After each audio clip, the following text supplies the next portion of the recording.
Movie की starting में हमें एक हेनरी नाम का बंदा दिखाया जाता है। हेनरी का बेटा अंधा है और वो खुद एक ऐसी लड़की से शादी करता है जो उससे एज में बहुत छोटी है। और आगे इस बुढ़े आदमी ने उस लड़की के साथ क्या क्या किया जानने के लिए प्लीज बने रहिएगा मूवी के एंड तक। हेनरी काफी ज्यादा अमीर आदमी है, इसका अंदाजा इसके बड़े से घर को देखकर लगाया जा सकता है। इसके बाद हेनरी अपनी वाइफ को अपना पूरा घर दिखाता है जिसमें बहुत ज्यादा रूम है और हर रूम में एक लॉक है। इन सभी रूम को स्कैन करने के लिए हेनरी के थंब की जरूरत पड़ती है और इन सभी को ऐसा प्रोग्राम बनाया गया है कि वो सिर्फ हेनरी के अंगूठे से ओपन होंगे। और ये दोनों जब इस रूम के पास से गुजरते हैं तो एलिजाबेथ पूछती है कि यहाँ पर क्या है। फिर हेनरी उससे कहता है कि इस घर की सभी चीजें तुम्हारी है, पर तुम्हें मुझसे एक प्रॉमिस करना होगा कि तुम कभी भी इस रूम के पास नहीं आओगी और इस रूम को खोलकर कभी भी इसके अंदर नहीं जाओगी, क्योंकि इस रूम में मेरा रिसर्च मटेरियल पड़ा हुआ है। इस बात पर एलिजा कहती है कि मैं वैसे भी रूम के अंदर नहीं जा सकती क्योंकि हर रूम को खोलने के लिए आपका फिंगरप्रिंट चाहिए। जिस पर हेनरी उससे कहता है कि मैंने अपने फिंगरप्रिंट के साथ साथ तुम्हारा फिंगरप्रिंट भी बायोमेट्रिक में ऐड कर दिया है, जिस वजह से अब तुम किसी भी रूम में आ जा सकती हो।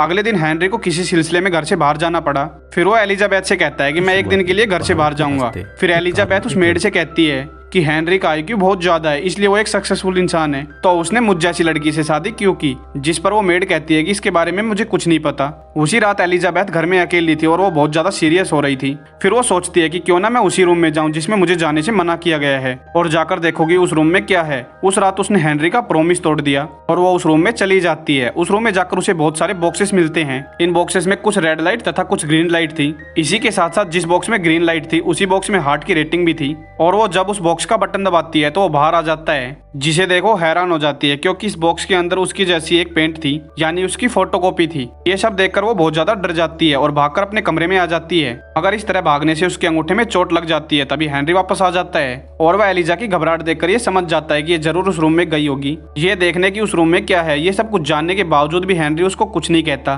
फिर हम हेनरी को देखते हैं जो रात के समय उसी बेसमेंट में जा रहा था और एलिजा भी उसका पीछा करती है, मगर वो डर गई थी क्योंकि हेनरी के हाथ में तलवार थी और वो बहुत ज्यादा गुस्से में था। फिर वो एलिजा से कहता है कि मैंने तुम्हें मना किया था कि तुम उस रूम में नहीं जाओगी, पर फिर भी तुम गई, तुमने ऐसा क्यों किया। ये सब सुनकर एलिजा बहुत ज्यादा डर गई और वो हेनरी से माफी मांगने लगी कि मुझे माफ कर दो, आइंदा उस रूम में कभी नहीं जाऊंगी। मगर हेनरी तो बहुत ज्यादा गुस्से में था। वो एलिजा पर हमला करता है उसको मारने के लिए, मगर एलिजा उससे डरकर भाग रही थी। वो भागकर घर से बाहर जाना चाहती थी मगर उसकी फिंगरप्रिंट अब काम नहीं कर रही थी और इसी वजह से कोई दरवाजा खुल नहीं रहा था। इसका मतलब वो घर में फंस चुकी थी। वो वहीं पर किसी रूम में छिप जाती है मगर हेनरी उसे ढूंढ लेता है और उसे मार देता है। फिर उसका बेटा हेनरी और वो मेड तीनों मिलकर उस लाश को दफन कर देते हैं। नेक्स्ट सीन में हम यह देखते हैं कि एक डिटेक्टिव वहाँ आया है जो यहाँ पर पहले भी आया करता था, हमेशा हेनरी की वाइफ के बारे में पूछा करता था। फिर डिटेक्टिव उससे कहता है कि मैं जब भी यहाँ आता हूँ तुम कुछ ना कुछ बहाना बना देते हो और हर बार यही बहाना बनाते हो कि तुम्हारी वाइफ सो रही है। जिस पर हेनरी उससे कहता है कि आजकल की लड़कियां ब्यूटी पार्लर में ज्यादा समय बिताती हैं, इसलिए वो थक जाती है और ज्यादा आराम करती है। और यह सब कुछ सुनने के बाद डिटेक्टिव वहां से खड़ा होकर चला जाता है। इसके बाद हमें 6 वीक के बाद का टाइम दिखाया जाता है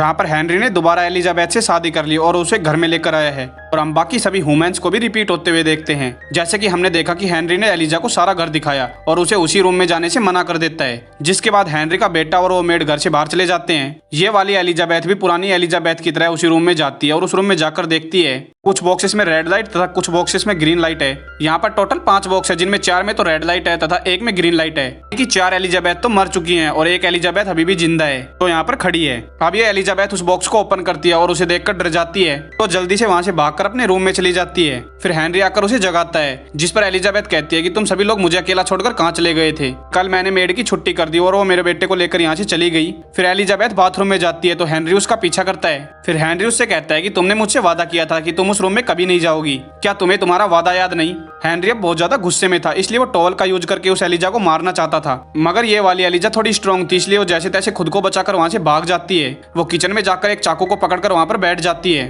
कि जब हेनरी उस पर हमला करे तो चाकू दिखाकर खुद को बचा सके। मगर हेनरी बहुत चालाक था, इसलिए वो पीछे से उस पर हमला करता है और क्लोरोफॉर्म का यूज करता है ताकि वो उसे बेहोश कर सके।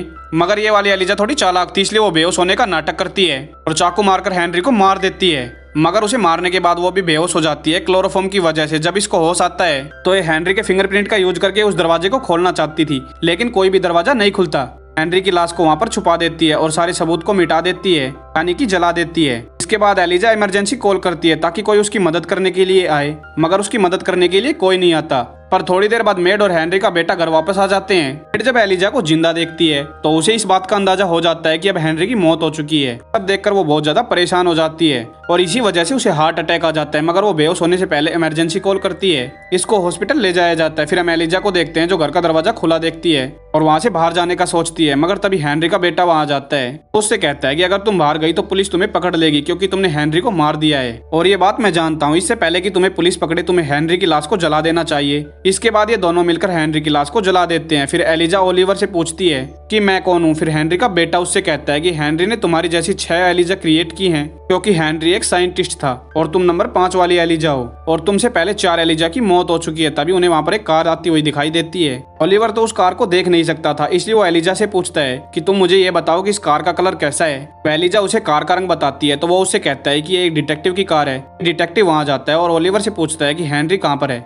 ओलिवर कहता है कि ये सब बात आप एलिजा से पूछो। फिर वो डिटेक्टिव उससे कहता है कि जब भी मैं इस घर में आया हूँ तो हेनरी ने मुझसे कहा कि आप सो रही हैं। तब एलिजा इस बात पर उससे कहती है कि इससे पहले तो मैं सो रही थी मगर इस बार हेनरी सो रहा है। इससे पहले कि वो डिटेक्टिव उससे और कोई क्वेश्चन करता है हेनरी का बेटा उसे मार देता है। तो वो एलिजा से पूछता है कि क्या ये मर चुका है या फिर अभी भी जिंदा है। एलिजा उससे कहती है कि वो मर चुका है। फिर ओलिवर एलिजा से कहता है कि तुम यहाँ से पैसे लेकर भाग जाओ। फिर हम एलिजा को देख रहे हैं जो अपने बैग में पैसे रख रही थी। तभी वहाँ पर हेनरी का बेटा उसके पास एक डायरी लेकर आता है। वो उस डायरी को लेकर एलिजा को उससे पढ़ने के लिए कहता है क्योंकि वो तो अंधा था और वो खुद इस डायरी को पढ़ नहीं सकता था। और बातों ही बातों में ओलिवर एलिजा को उस रूम में बंद कर वहाँ से चला जाता है। एलिजा कमरे को खोलने के लिए बहुत ज्यादा रिक्वेस्ट करती है, कोई उसकी हेल्प करने के लिए नहीं आता। एलिजा के सामने एक डायरी थी, एक्चुअल में हेनरी की मेड की थी। फिर वो उस डायरी को पढ़ने लगती है और जब वो डायरी पढ़ रही थी तब उसे पता चलता है कि वो मेड एक्चुअल में ब्यूरोलॉजिस्ट थी, जिसे कुछ साल पहले हेनरी ने उसकी मदद करने के लिए बुलाया था। एक्चुअल में हेनरी की वाइफ को कोई डिसऑर्डर था जिसकी वजह से उसकी मौत हो गई। हेनरी अपनी वाइफ को वापस लेकर आना चाहता था।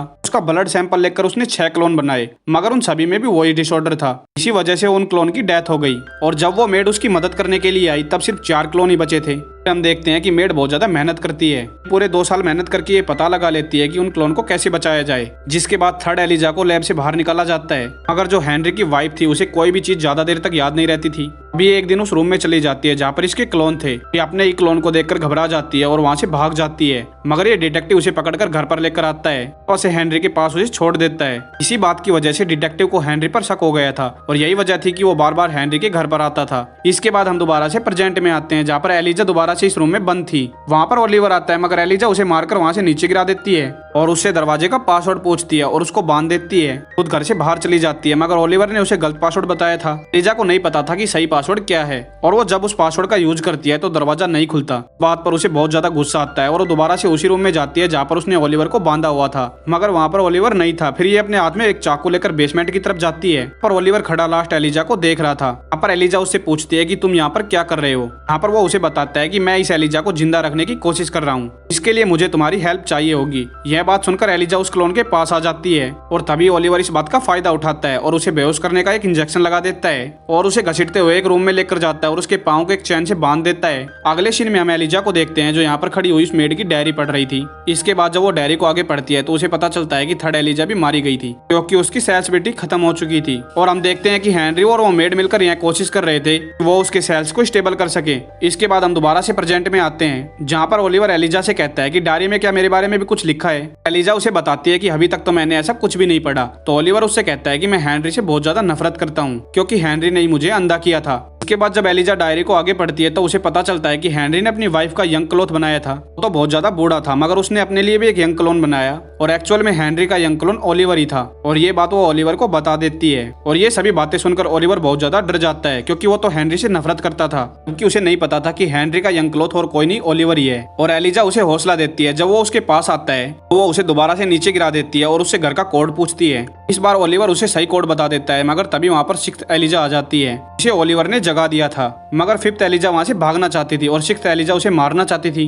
अब 5th एलिजा उसे सारी स्टोरी बताती है कि उन्हें कैसे यूज किया गया है और ये सब कुछ वो 6th एलिजा को बताना चाहती थी। मगर 6th एलिजा 5th वाली एलिजा की बात नहीं मानती, वो उसकी बातों पर यकीन नहीं करती। अब ओलिवर 6th वाली एलिजा के पास जाने ही वाला था मगर 5th वाली एलिजा ओलिवर पर हमला करके उसे 6th वाली ओलिवर के सामने खड़ा कर देती है। मगर 6th वाली एलिजा तभी फायर कर देती है और गोली ओलिवर से होते हुए 5th वाली एलिजा को जा लगती है, जिससे कि ओलिवर की मौत हो जाती है। मगर फिफ्थ वाली एलिजा जख्मी हो जाती है। मगर फिफ्थ वाली एलिजा वहाँ से जैसे तैसे जाने वाली थी, मगर सिक्स्थ वाली एलिजा उसे मार देती है। मगर फिफ्थ वाली एलिजा मरने से पहले सिक्स्थ वाली एलिजा को डायरी पढ़ने के लिए कहती है, और डायरी पढ़ने के बाद उसे सारी सच्चाई का पता चल जाता है कि कैसे उन सभी को यूज किया गया, और ओलिवर तो खुद हेनरी का क्लोन था, इसलिए उसने ऐसा किया, और इसी वजह से हेनरी ने उन सभी को मारा था, क्योंकि हेनरी की वाइफ उसकी हर बात मानती थी। और जब वो इन सभी एलिजाओं से यह प्रॉमिस लेता है कि वो उस रूम में नहीं जाएंगी, तब उन सभी ने इसका प्रॉमिस तोड़ दिया, और इसी जलन की वजह से वो इन्हें मार देता है। अगर आपको वीडियो अच्छी लगी हो तो प्लीज वीडियो को लाइक करें, चैनल को सब्सक्राइब करें।